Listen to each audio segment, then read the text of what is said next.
चुनी चुनी गारी, साहेबवा के देबो चुनी चुनी गारी। नहीं, फिर से गाती हूँ। सुनाओ सारी जनता साहेबवा के गारी, सुनाओ सुनाओ सारी जनता। अच्छा, आगे आगे आगे आगे गाते हैं। सुनाओ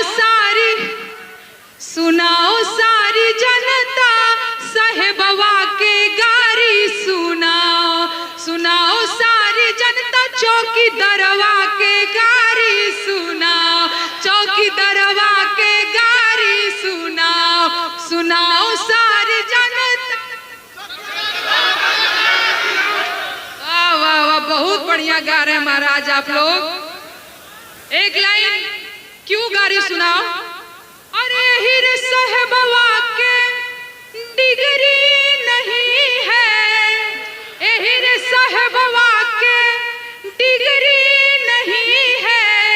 और सुनिए, दिखाओ चौकी दरवाया अपन डिग्री दिखाओ।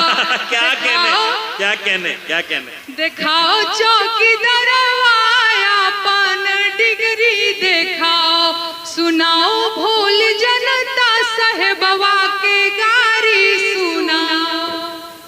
अरे हिर फकीरवा के कपड़ा नहीं है, कह रहे हैं अरे इनके 10 लखिया सूट पहनाओ भोल जनता साहेबवा के गारी, सुनाओ। अरे हिर साहेबवा के गाड़ी नहीं है, अरे गाड़ी नहीं है जी, घोड़ा नहीं है अडानी के जेट दिलवाओ क्या कहने दिलवाओ सारी जनता साहेबवा के गारी, सुनाओ। और एक लाइन, अरे ऐसन साहेब के नइखे जरूरत आइल शुभ मुहूर्त। आप लोग मेरे साथ हैं।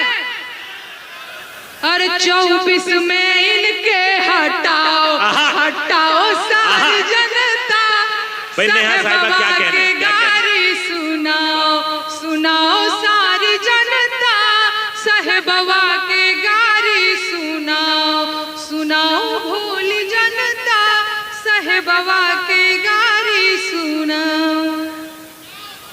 हटाओ। आप लोगों को मजा आ रहा है तो एक बार पुरजोर तालियां बजाएं। नेहा सिंह राठौर, कैमूर, बिहार की बेटी। आप सब अच्छी लगी तो हसनैन उर्दू मीडिया को लाइक करें, कमेंट करें, शेयर करें और सब्सक्राइब करना बिल्कुल ना भूलें।